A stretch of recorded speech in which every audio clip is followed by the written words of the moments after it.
Showstoppers, reflecting what you think. Weekdays from 6 to 9:30 on GB News.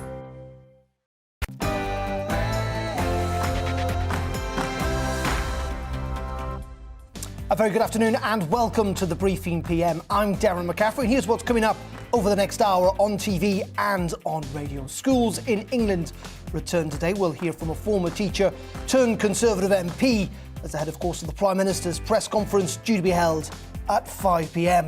Stormont is on the verge of collapse, according to Northern Ireland's First Minister. We'll speak to the DUP and a plan to effectively decriminalise cannabis in the capital. We'll get the views of one London Assembly member about that. And your views too. Do get in touch. gbviews@gbnews.uk. But first, at 3, it's Rosie Wright with the news.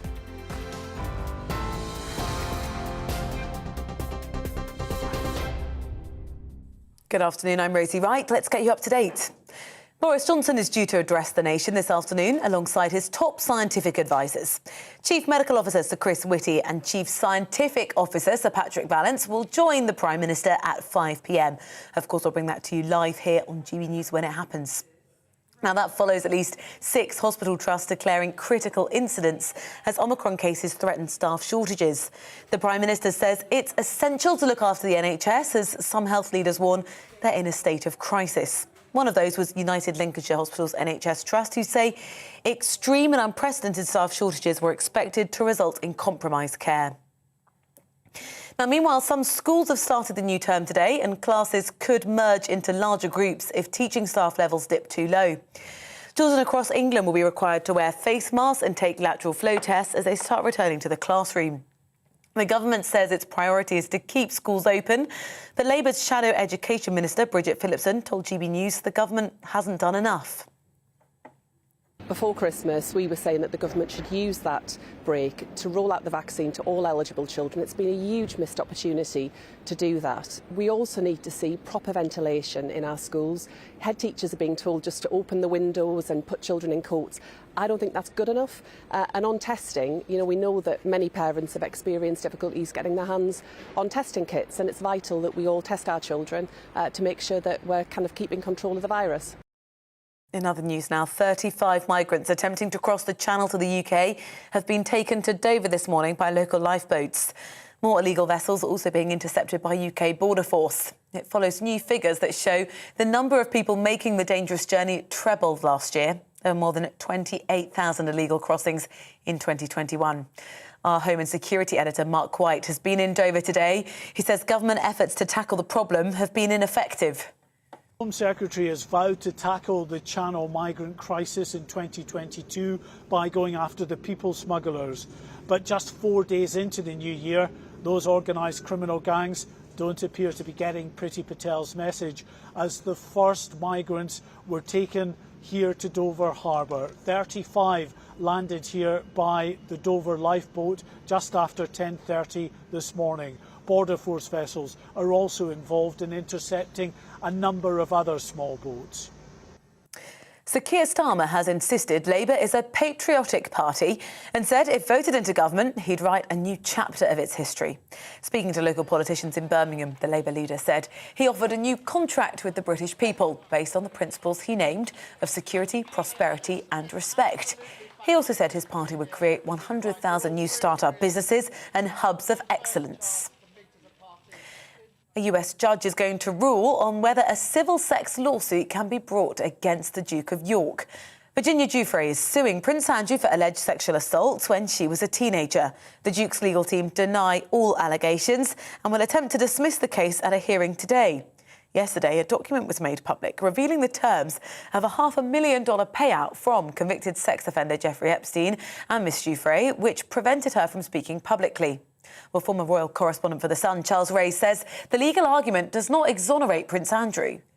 Why does Andrew need this agreement if, as he says, he is innocent of all these charges? Now, it's not a good look using a 12-year-old agreement drawn up by a convicted sex offender, to try and get out of, answering the questions. The Home Secretary says all historical convictions for consenting gay sex will be pardoned. Priti Patel said more people would have convictions for same-sex sexual activity cleared as she expands the list of former offences in the pardoning scheme. It now includes any former crime involving consenting same-sex adults. Priti Patel says the government aims to right the wrongs of the past. The founder of an American blood testing business has been convicted of fraud. Her company, Theranos, had been valued at $9 billion after claiming it had revolutionary finger prick blood testing technology that could identify diseases. But the technology never worked. Billionaire Elizabeth Holmes was found guilty on 2 counts of wire fraud and 2 counts of conspiracy to commit fraud and could face 20 years in jail. David Bowie's estate has sold his publishing rights in a multi-million-dollar deal. Warner Chappell Music has acquired access to 26 studio albums. The agreement covers hit songs like Let's Dance and Heroes released during the British artist's 6-decade career. You're up to date. I'll have headlines for you at past. Now back to the briefing and Darren McCaffrey.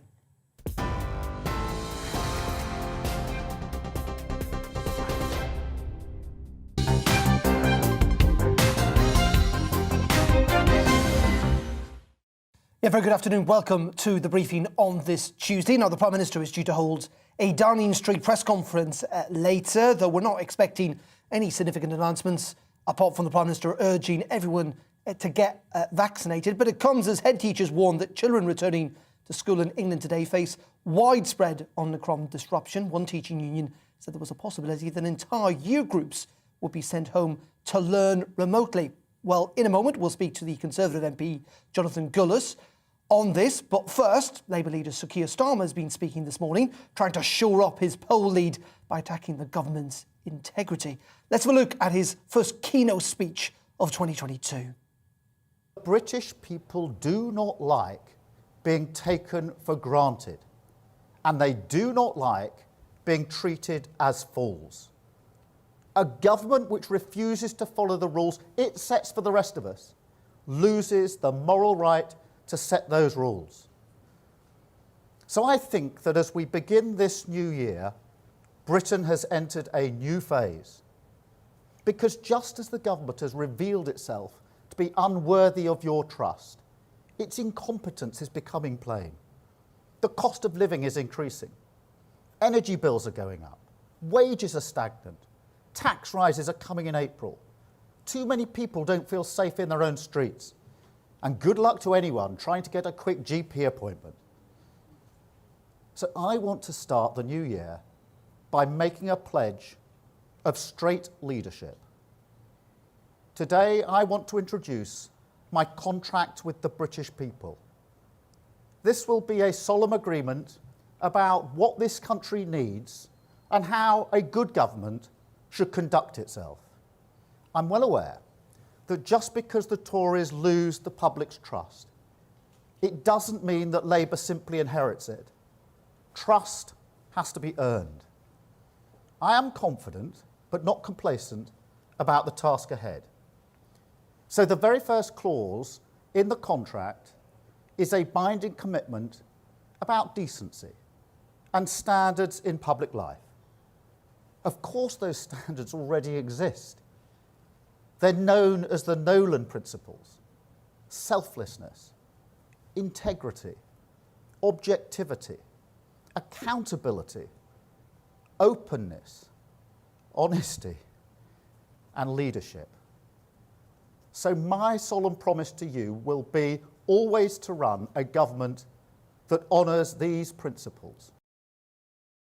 There you go, the Labour leader Sir Keir Starmer speaking this morning. Well, we're joined now by the Conservative MP, Jonathan Gullis. Very good afternoon to you, Jonathan. Let's start, if we can, first of all, with the Labour leader's speech this morning.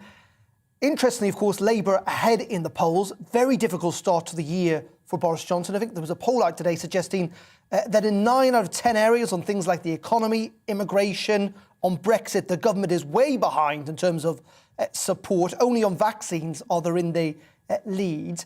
Is this simply a mid-term wobble or something for the Prime Minister and indeed for you Conservatives to worry about? Well, First of all, lovely to speak to you, Darren. And with Captain Hindsight and his little gimmick, let's not forget that this is the guy who wanted a second referendum, who wanted to drag us back into the EU, who suddenly now found his patriotism. And the fact he even needs to explain he's a patriot, I think is something that he should have a look in the mirror at. You shouldn't have to explain why you believe and love your country. It should just be automatically there. And with regards to Labour, we had 70 years of Labour in Stoke-on-Trent, North, Kidsgrove and Tork. Nothing happened. In fact, the Labour Party have only just found Stoke again after they lost it because Google Maps exists and they can find it by searching it. Whereas it's a Conservative government under Boris Johnson's leadership that's given 56 million for the Levelling Up Fund, 29 million for Transforming Cities Fund, 550 Home Office jobs and a 17.6 million town deal for Kidsgrove, which means the sports centre, closed by Labour because they couldn't be bothered to spend £1 to save it, will now be refurbished and reopened in spring 2022. I mean, you say all that, but it's not surprising that you're attacking Labour. Being in government, of course, they're in opposition. That's what happens in politics. But at the end of the day, Keir Starmer's argument about particularly patriotism is one based on pointing out flaws, that it's entirely, in fact, more than entirely possible. It's the right thing to do, that if you love your country, to point out some of those flaws. That's the role of the opposition. And in effect, he seems to be doing a better job than your leader at the moment. I think Captain Hindsight has been on so many different sides of different fences. B&Q must have run out by now with the amount he must be purchasing, because that man's position moves on so many different angles. I mean, you've only got to look at education. He is absolutely, and look, even when we opened up the economy on the 19th of July, 2021, he was asking us to remain locked down. On schools, he remains silent because the Not Education Union have him in the back pocket and he's just following their lead. And then you see many other positions, like I say, on Brexit. Suddenly he wants to make Brexit work, yet despite the fact he wanted to drag us back into the EU and have a second referendum. So the last person I'm going to take lectures from is Captain Hindsight. And I think that people in Stoke-on-Trent, North, Kidsgrove and Tork, yes, they're not overly enamoured by us in some regards at the moment. Being in government during a global pandemic is not easy. Trying to deliver on key pledges like levelling up is a challenge, of course it is. But I think that people will see in the years ahead, as this pandemic becomes an endemic, that they will see that we are the party delivering. We're already seeing in Stoke-on-Trent North over 140 brand new police officers on the beat. We've got a fantastic new chief constable who's going to tackle crime in our local area, particularly county lines. We've obviously, as I say, got that funding. Now we need to deliver on those projects. And in Stoke-on-Trent City Council, you've got Councillor Abby Brown, who's delivering 1,000 plus homes a year, 97% on brownfield. We were first for jobs growth in 2020. We are predicted to potentially be the 6th fastest growing economy in England, which includes London. For a city that is as mighty as Stoke-on-Trent, but had decades of Labour neglect, it shows that we're very much a city on the up. OK, and of course, voters will decide that in a couple of years' time. Let's move back to today, though, and the virus, particularly with schools, facing a really difficult couple of weeks ahead. Your suggestion, I think, that you think masks are a price worth paying, but you share the concern of teachers that actually, this is going to be a very, very difficult start to the year. Of course, it's going to be a difficult start to the year. And look, my own partner is a head of RE at a secondary school. She contracted a positive COVID lateral flow and then a positive PCR back on the 27th of December. She's had her day 6 lateral flow test. Thankfully, it's come back negative. So she's missed the first day of term, which was a training day. And as long as it comes back negative tomorrow morning, she'll be able to get back in front of the classroom where she wants to be. So I'm seeing that impact in my own household and fully aware that there is obviously going to be challenges, and the profession, I think, are ready for that. The government did hand out over 28 million tests the week commencing the 6th and 13th of December to schools, as well as did a record-breaking, fulfilled record number of orders to help with where there were low stocks and had those delivered. So we know that the tests are there. We know that over 50% of 12 to 15-year-olds have had at least their first dose. We know that teachers obviously have been coming forward getting their first, second and booster dose as well. And obviously the face mask is just another way to help mitigate the transmission, to help not impact.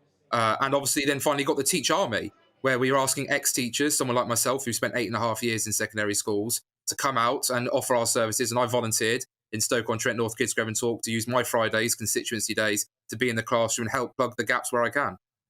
OK, Jonathan, appreciate your time. Happy New Year to you. And that's Jonathan Cullis there. And you too, Doug. MP for Stoke joining us. Well, let's look at many of those isolation rules that, of course, are in place here in England. It is 7 days. It is the most across the UK that you have to remain in isolation if you've tested positive. But how does that kind of coexist with returning to the office, and how harmful would the effects be on the economy. Well, join me now to discuss all of this is the economist Julian Jessup. Good afternoon to you, Julian. What's your feeling, first of all, on this issue that's been much debated about whether it should be 7 days or 5? Of course, it's 5 in the United States. Do you think it should be 7? The Prime Minister's argument yesterday was that if you were to reduce it, it could prove to be counterproductive. Well, my instinct is to reduce it further. It actually started off at 10 in England. It's been cut to 7. As you say, it's 5 in the US. In South Africa, they've actually pretty much given up completely on asymptomatic testing and tracing. So I think the direction of travel is to shorten the period of isolation. And this does make sense based on what we're learning about Omicron.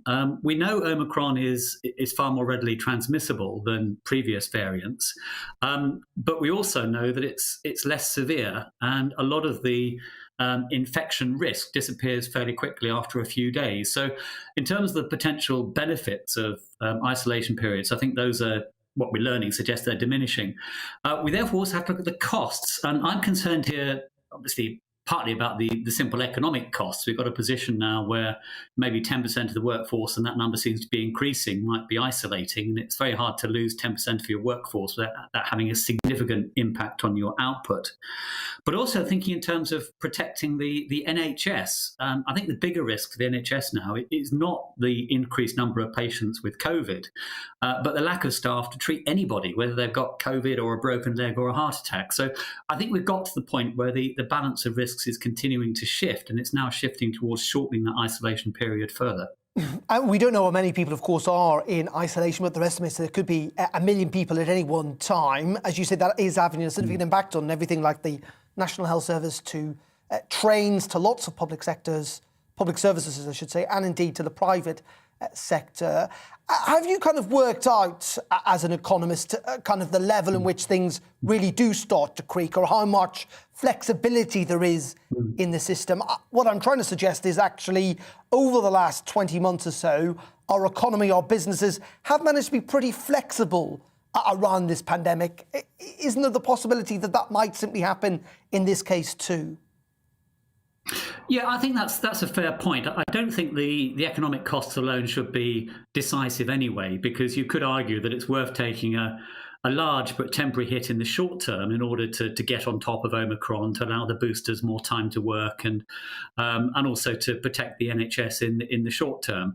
That could well be the best way to get a stronger recovery in the economy in the longer term as well. So I don't think we should obsess about the economic numbers, but I still think they're going to be important. There may be many businesses who can survive for a short period without 10% of their workforce. They can maybe work smarter. Those people who are in the office or in the shops can work slightly longer hours to make up. But if we start getting towards 20, 30% staff absences, which is bound to be a risk for some businesses, then that's going to be extremely difficult for them to deal with. We're then starting to talk about many more businesses going under, many more job losses, probably additional pressure on the taxpayer to keep those businesses and jobs going. So there does come a point where the economic costs, I think, become they just basically tip the balance the other way. But as I say, even without the economy, we have to look at the impact on vital services. And as far as the NHS is concerned, I think it would be better to have some more staff, even if more of them do have COVID, than the risk of having no staff at all. And just very finally and quickly, if you can, Julian, there's a new FT Financial Times survey out today of economists who are predicting that the UK will trail other developed countries in its recovery this year, citing things like Brexit, political uncertainty, also the rising cost of living. Do you share their pessimism, or are you slightly more optimistic about the UK's recovery? I'm more optimistic. Interestingly, exactly the same survey said exactly the same thing last year, and it was wrong. So the UK was the strongest performing of the major economies last year, and I think they're going to be wrong this year as well. I think the UK is again going to be the top performing of the major economies. There's clearly some near-term risks. The spike in inflation in particular, and the possibility of a longer period of disruption from COVID. But I think, as you said yourself, the lesson is that the UK's relatively flexible economy is good at dealing with these shocks. And so I think we'll get more surprises on the upside this year than on the downside.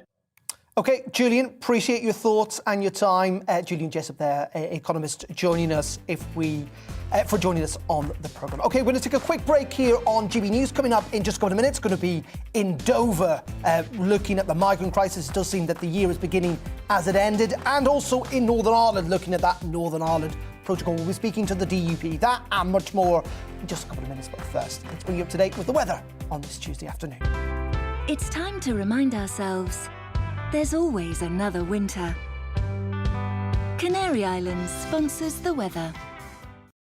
Hello again. If you've been out today, you'll know it's turned colder. Certainly feeling cold out there this evening, exacerbated by a brisk and pretty bitter wind across the northeast. And there's some wintry showers around as well. Could turn things pretty icy through the night and first thing in the morning, particularly across northern Scotland, close to this area of low pressure. Look at those isobars really squeezing together. It's been very, very windy across the northeast with snow showers here, blizzards in places. Now, those winds slowly easing overnight. We do have a yellow warning in place for both the winds and the snow showers coming in, potentially turning things icy across northeast Scotland. Also, the risk of some icy conditions for Wales and Northern Ireland as the showers keep going here through the night. Elsewhere, largely clear. Temperatures getting close to freezing in towns and cities, a little below in rural areas. A chilly start then to Wednesday for sure, but generally a fine sunny day. Still some showers for Wales and Northern Ireland. They should fizzle out here, and wintry showers will keep going all day across the far northeast, where the winds will continue to ease down. In fact, for all of us, the winds will be lighter tomorrow and with more sunshine. Actually, although temperatures are below average for the time of year, shouldn't feel too bad out there. A pleasant, bright winter's day. Quite quickly, though, through tomorrow evening, we are going to see a frost forming fairly sharply. As the winds ease down, temperatures are going to tumble quickly. There'll still be some wintry showers in the far northeast, but for most it's going to be dry and clear, and the temperatures will drop, even in urban areas, below freezing, -1, -2 in the countryside, -5, -6, maybe -10, where there's snow lying across Scotland. And then we see a band of wet weather coming in during Thursday, so that'll pick the temperatures up, but also it will bring some hill snow to Northern Ireland, but perhaps more widely over the hills and mountains of North Wales, Northern England and Scotland, some snow for a time on the hills before it turns back to rain, and eventually things turn a little milder once more from the southwest. Canary Islands sponsors the weather. Hello there, I'm Eamon. And I'm Isabel. And you're watching the GB News digital stream across the United Kingdom. And around the world. If you're here in the UK, you can also watch us on your TV screen. GB News is Freeview channel 236. On Sky, we're channel 515. 626 on Virgin Media. Just remember, you might need to retune your TV to watch the channel. Yeah, and if you are doing that, find out more about retuning by going to gbnews.uk. Join my show Farage, 7 p.m. till 8 p.m. Monday through Thursday, and there you will get opinion, analysis, debate, and I'll cover stories that nobody else dares to touch. And then for the last 15 minutes, talking pints. We're over a drink. We have a civilised conversation with someone. We very often disagree, but we do it in a grown-up way. Come and join me on Farage.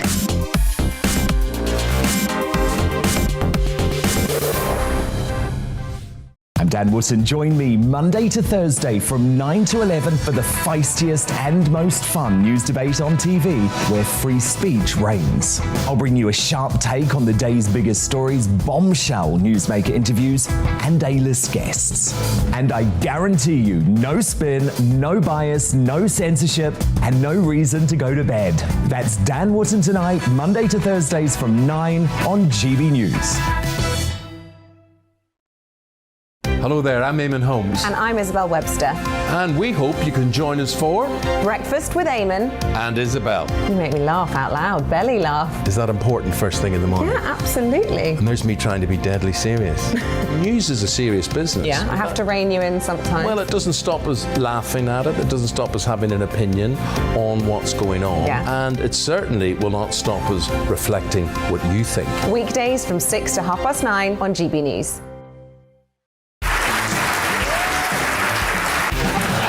My name is Andrew Doyle. Join me every Sunday evening at 7 p.m. for Free Speech Nation. This is a show where we address current affairs and news stories of the week with the help of two wonderful comedian panellists. I brought in comics because I want to give it a lighter edge, and also they work for less. See you there.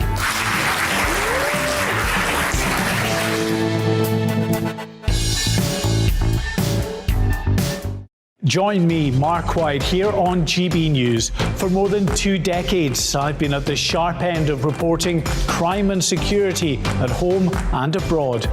From the scourge of terrorism to the fight against violent crime and the deepening small boats crisis in the Channel, they're issues you rightly care about, and so do I. As GB News Home and Security Editor, my focus will be on the stories that matter to you.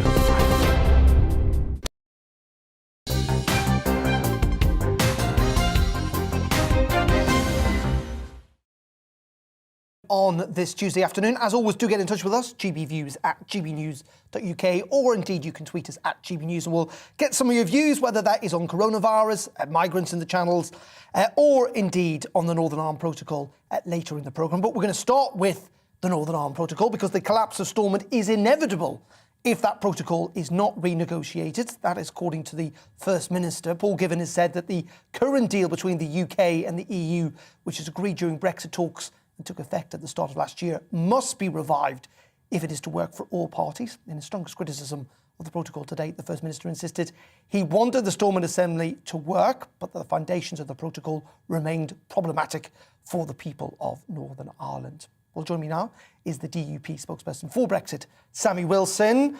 Good afternoon to you, Sammy. First of all, I'm not entirely sure how the collapse of Stormont is inevitable, given the fact it would only collapse if the DUP brought it about.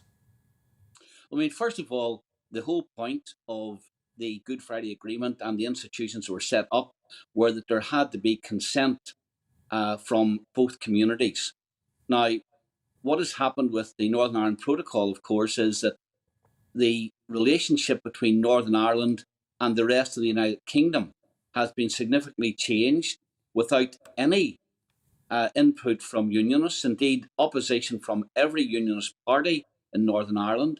And as such then, institutions which are based on consent cannot possibly survive if the consent of one community, the majority community, is being totally ignored.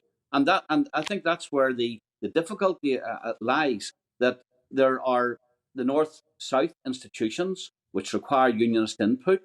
There's a Stormont Assembly which requires unionist input. And of course, there's the East-West relationship which requires unionist input as well.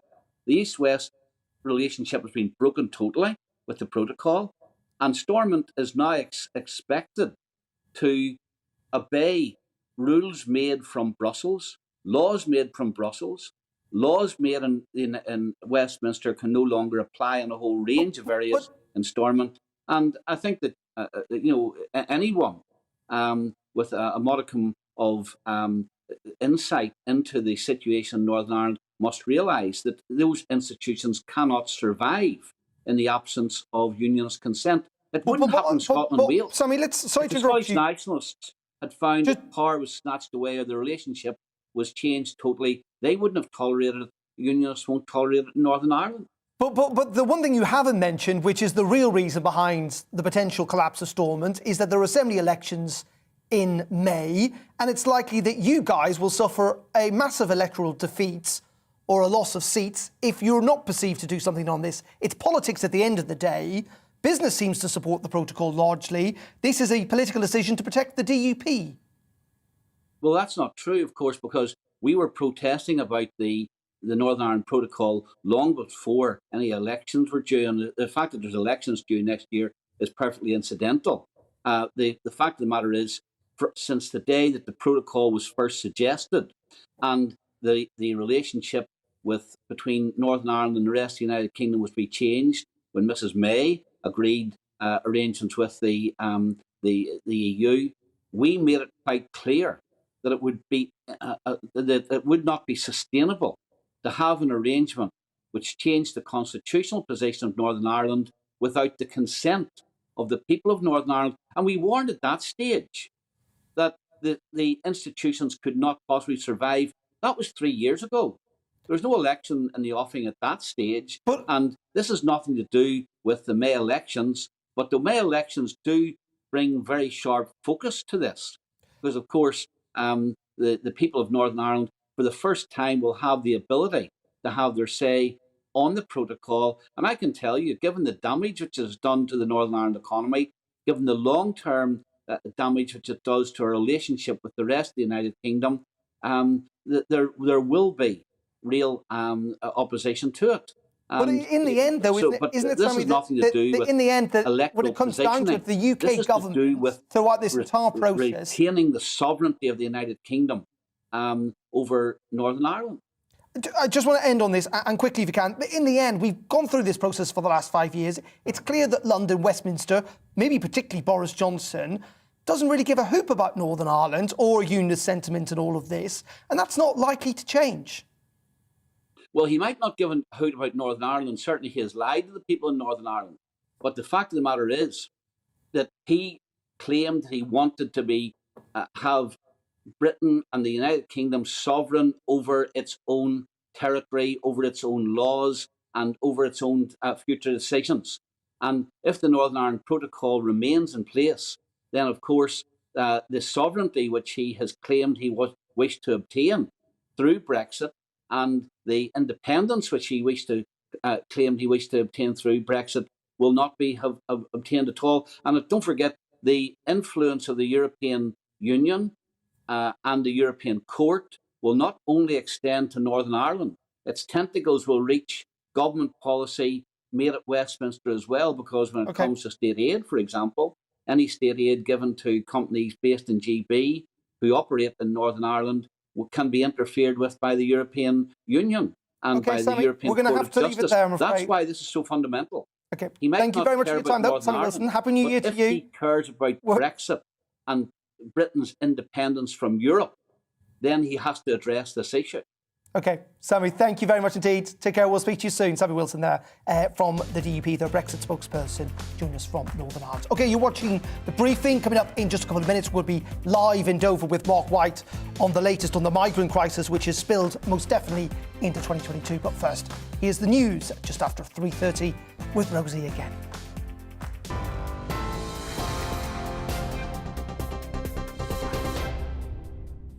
Good afternoon, I'm Rosie Wright. Let's get you up to date.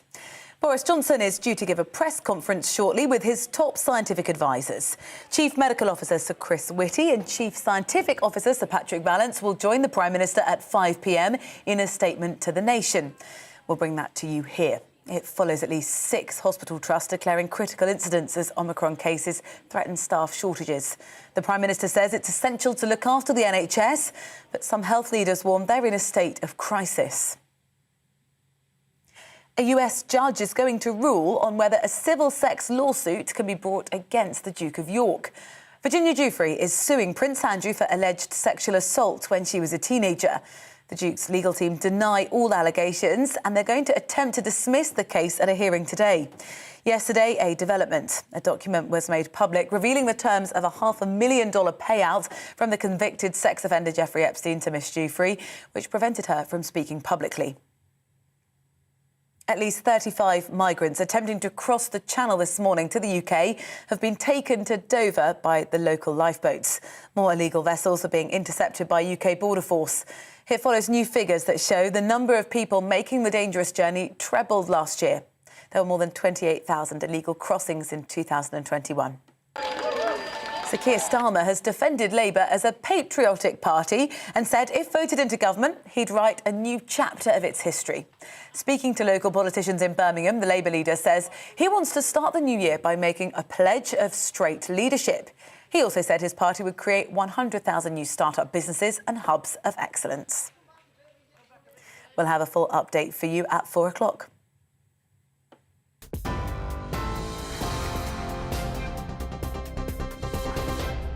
Hello there, I'm Eamon. And I'm Isabel. And you're watching the GB News digital stream across the United Kingdom. And around the world. If you're here in the UK, you can also watch us on your TV screen. GB News is Freeview channel 236. On Sky, we're channel 515. 626 on Virgin Media. Just remember, you might need to retune your TV to watch the channel. Yeah, and if you are doing that, find out more about retuning by going to gbnews.uk.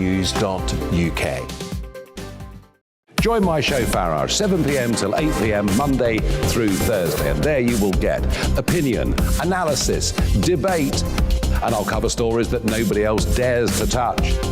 And then for the last 15 minutes, talking pints. We're over a drink. We have a civilised conversation with someone. We very often disagree, but we do it in a grown-up way. Come and join me on Farage.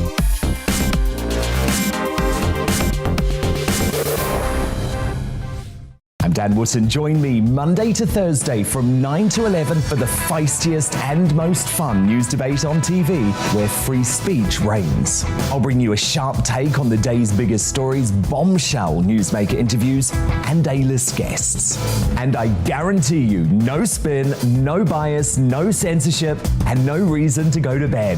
That's Dan Wootton tonight, Monday to Thursdays from 9 on GB News. Hello there, I'm Eamon Holmes. And I'm Isabel Webster. And we hope you can join us for Breakfast with Eamon and Isabel. You make me laugh out loud, belly laugh. Is that important first thing in the morning? Yeah, absolutely. And there's me trying to be deadly serious. News is a serious business. Yeah, I have to rein you in sometimes. Well, it doesn't stop us laughing at it. It doesn't stop us having an opinion on what's going on. Yeah. And it certainly will not stop us reflecting what you think. Weekdays from 6 to 9:30 on GB News.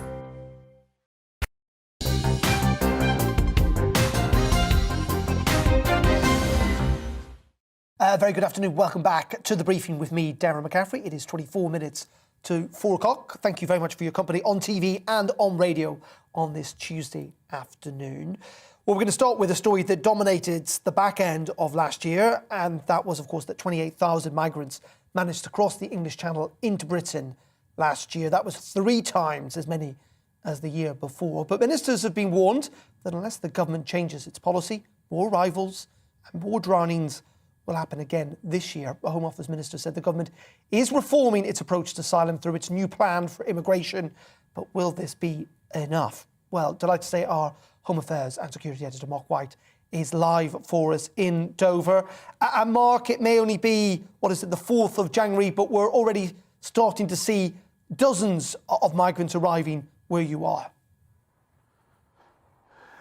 Yeah, I mean, it's incredible to think, as you say, just 4 days into the new year, and the criminal gangs have taken advantage of a tiny weather window, really, because we've had appalling conditions for really 10 days or more now in the Channel that's prevented any of these small boats from being able to get into the water and across into UK territorial waters. However, there is a window at the moment where the number of, or at least the weather out there in terms of the wind speeds have dropped to a point where they could just about get into the water. A few tried actually overnight and last night, and they just didn't make it off the shore, off the beaches of northwestern France, but some did. Now, we believe at least 4 small boats made it across. We are told at least 70 migrants. That's we've counted more than 70 in at Dover. Some suggestions that some other migrants may have gone perhaps to Ramsgate, although we've not got that confirmed as yet.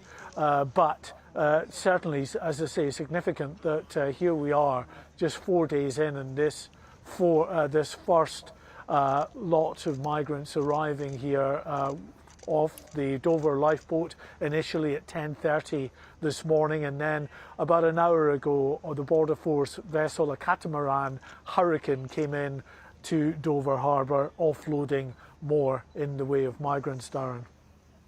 And Mark, suggestions about trying to at least manage this much better, or that it can only be done with a deal with France, and yet that seems to be off the cards. We're told until at least after the French election, which is not until April.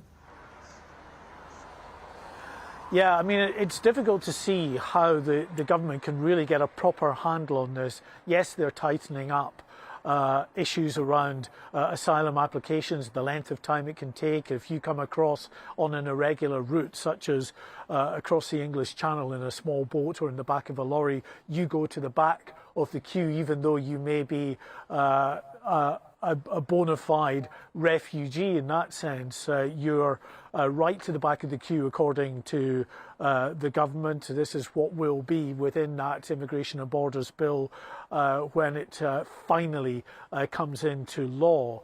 But really, you, as you indicated there, need the cooperation, wholehearted cooperation of the French to stop these boats leaving their beaches in the first place. Now, I'm told from sources on the French side of the Channel that there was some efforts by the police there to try and stop them leaving from beaches of Dunkirk, and that there was some skirmishes with migrants while trying to do that last night. It didn't stop, of course, at least 4 boats getting into the water anyway and making it to the UK.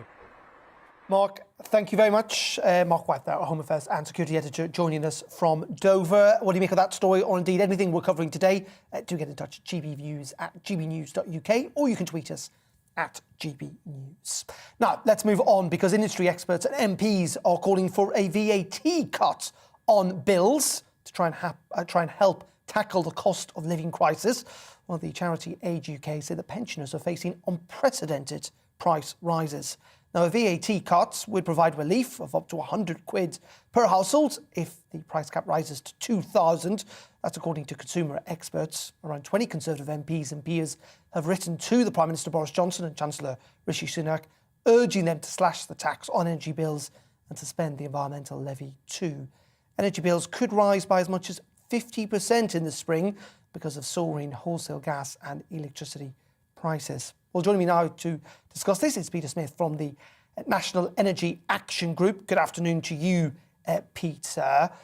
First of all, Downing Street today were asked about this potential VAT cuts, and they suggested it wasn't going to happen, not least of all because they point out VAT is set at 5% on energy.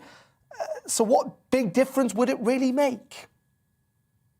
Well, to coin a phrase, every little would help. Thankfully, there are a number of options to defray the real hardship that this crisis is already causing millions of consumers across the UK.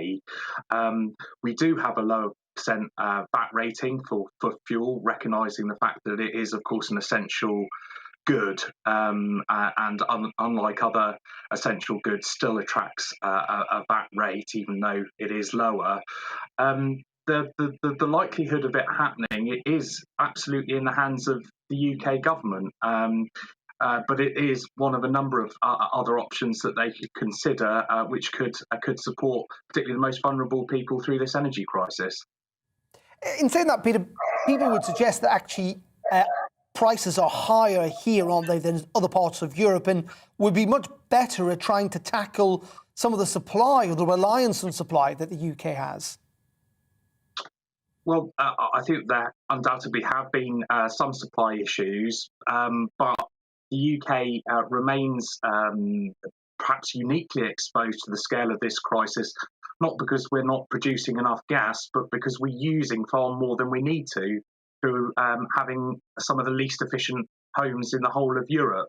If we tightened up on energy efficiency and delivered much more than we're currently doing through that way, people wouldn't have to use as much energy to stay warm and well during the winter months. But that will, of course, take time. And we know that in the interim, if there's a desperate need to provide some emergency support, as I've mentioned, the reduction of VAT or cutting VAT entirely off fuel bills is one option.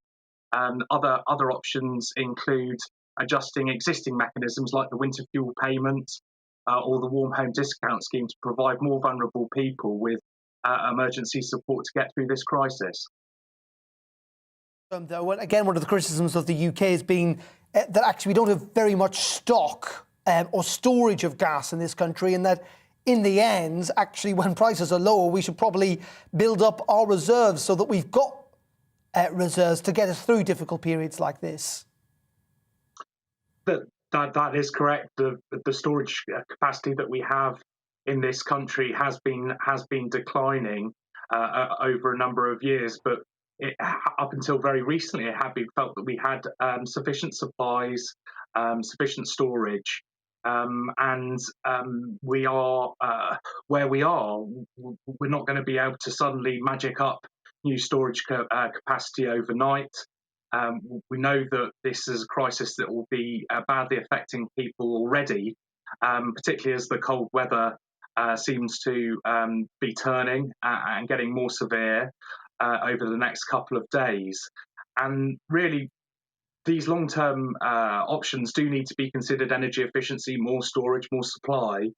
But we're in the business now of trying to support the most vulnerable people through this winter, and we need to act with some urgency to do, to be frank, far more than we're doing at the moment. We're talking about what needs to be done, but we're not really rolling up our sleeves and getting on with it in the pace and scale required of this crisis. OK, Peter, appreciate your time and your analysis. Peter Smith there from the National Energy Group joining us live this afternoon. Now, Sadiq Khan is planning to end the prosecution of young people caught with cannabis in a move to decriminalise drugs in parts of London. Under 25s found with drugs in some boroughs will be offered speeding course style classes or counselling instead of arrest under a scheme that is expected to be launched later this year. 3 London boroughs, Lewisham, Bexley and Greenwich, would be initially subject to the rules of the new scheme. Police officers told not to arrest young people caught with cannabis, ketamine or speed. The move is, of course, in total contrast to the government's drug policy, which is committed to a complete crackdown on drug users. Well, we can talk now to the member of the London Assembly, Emma Best, who joins us now live. Very good afternoon to you, Emma. Many regards, people may well suggest that this is quite sensible, may actually wean people off their even casual use of drugs and save police time. Yeah, I think what we have to start with here, though, is that the fact that the Mayor of London has made a characteristically catastrophic cock-up in this announcement, because today this is broken, presumably through leak or orchestrated PR stunt. I don't really know which is worse, but what it's done is completely undermine this pilot, because what you've got is the Telegraph and media outlets announcing this before operational police matters, before borough commanders or frontline officers are even aware this might happen. So before we've even seen what the details of the trial are, you know, we've got everybody in the dark. I mean, the Assembly member for Bexley, where one of the trials is due to take place, he had no details of what this would be this morning. So first thing he knew was seeing this in the paper and getting contacted by, you know, a massive residents that were concerned and wanted more details, of which he knew nothing. The Mayor promised in his manifesto to create a London Drugs Commission, which would look at evidence around combating drug issues. But every time he's been questioned about that, he hasn't given us any details about who's going to be on that commission, what it's going to look at, and when it's expected to convene. But this announcement today shows that he's already had a predetermined decision about what he wants to do before looking into any of those things. So yes, as you say, it could be an entirely sensible operational matter for the police. We know they already act with discretion in these matters, but we don't have any of that detail, and it's been done through, you know, do we know a PR stunt or a leak? Who knows? But at the end of the day, we don't have the firm detail of what the trial is going to involve in terms of help or support, how it's going to operate. And we also have frontline officers who have no idea, and that's not a good way to create trust with our police force. Instead that this is being portrayed, isn't it, very much as kind of Sadiq Khan's decision, but in all likelihood it's probably come at least in conjunction with the police, or indeed possibly with the Met's initiation. And that's the thing that I don't know. You know, we want to, those are things we want to know. If this is how the Met would like to operate, if they think this is a really good operational tactic, that's something we should know. We don't really know where this has come from, because as far as the borough commander for Bexley is aware, he know nothing about this until this morning. So, you know, yes, it may well have come from an officer or commissioner, a police commissioner somewhere, but that's not information that we're privy to. So we're not really sure who's driving this. And that's why we want the London Drugs Commission to be formed, to see how these decisions are being made, to see the evidence, because we have got a growing and really, really big issue with drugs in London. That's, we've got the highest drug-related deaths at the moment that we've had, in years, and we've got drug-related violence at an all-time high as well. So we've got really important issues we need to tackle. What we don't need is what appears like some sort of PR stunt on decriminalisation.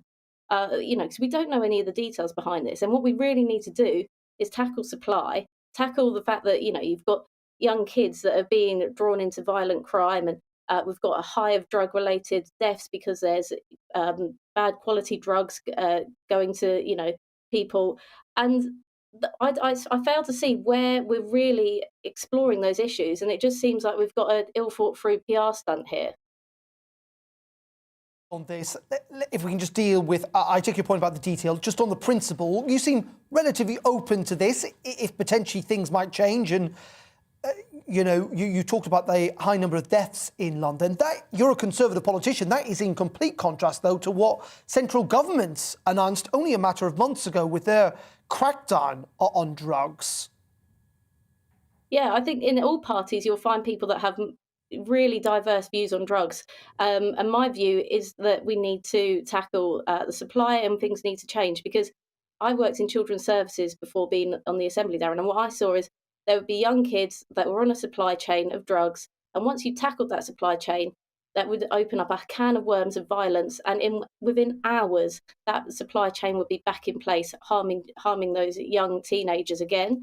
So that's where the real issue is for me. So I'm not necessarily against regulation of drugs, but decriminalisation where it doesn't actually stop the supply and help anybody that's involved, in the downward spiral of drug addiction or drug supply, that's not helpful. And that's why, for me, I really want to know what the detail is behind this, because all these measures have to work hand in glove to actually fix the real issues. They can't be measures that are thrown out as a PR stunt to maybe help some of the, the middle class left-leaning Labour voters that this idea might appeal to. What I want is a policy that actually really tackles the issues of drug deaths and people that are exploited by drug supply.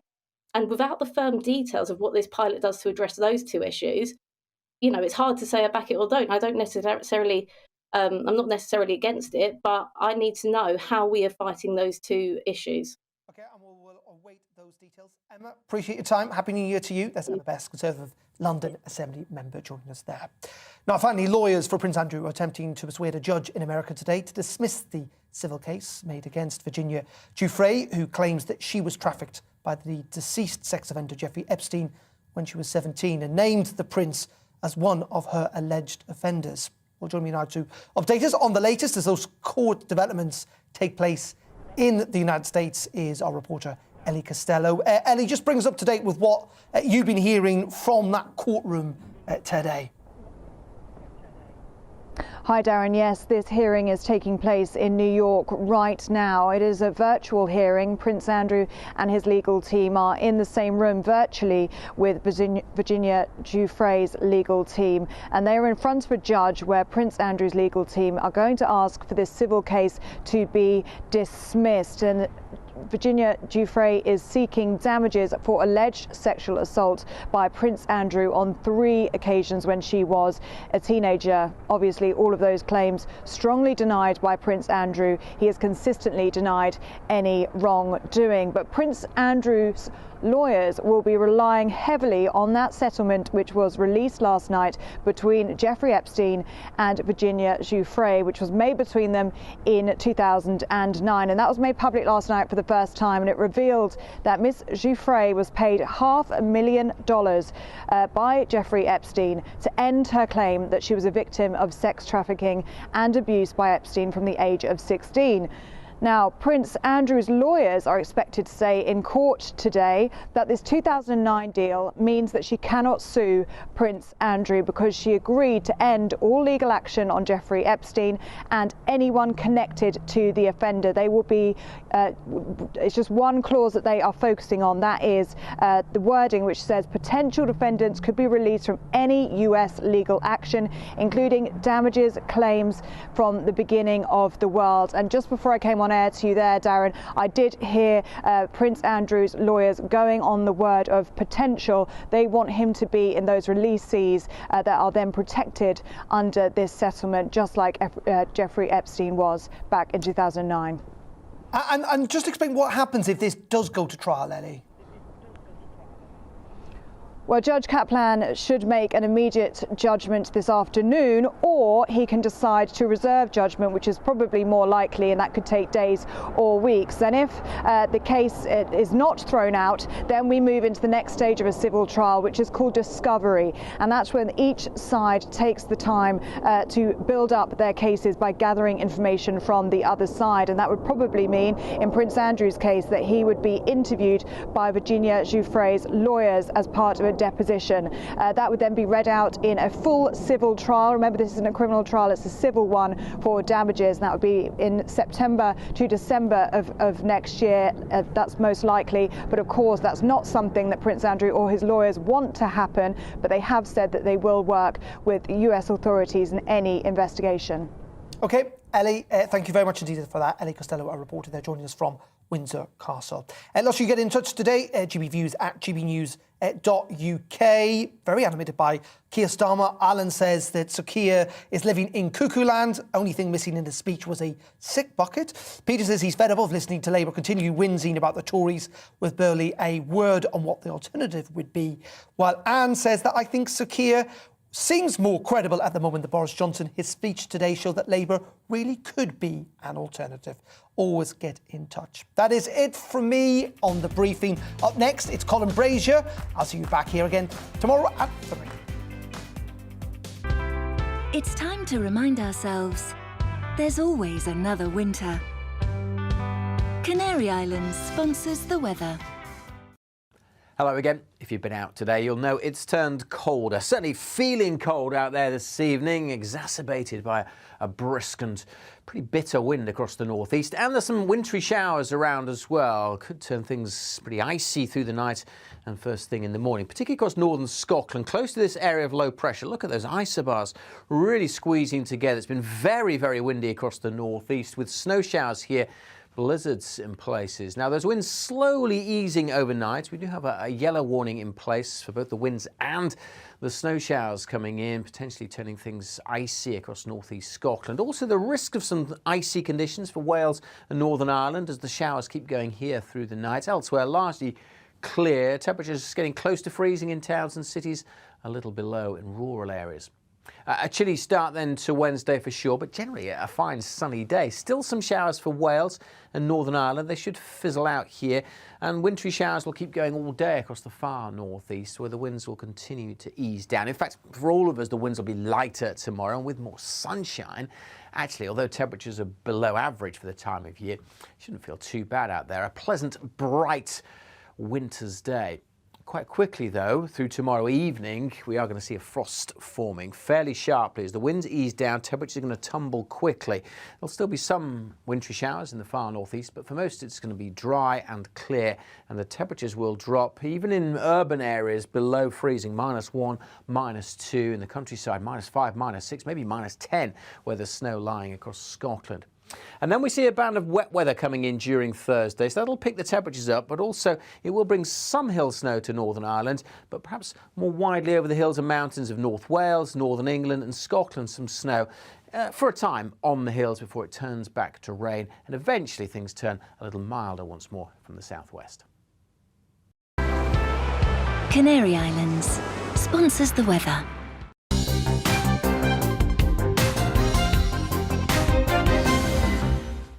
Hello there, I'm Eamon. And I'm Isabel. And you're watching the GB News digital stream across the United Kingdom. And around the world.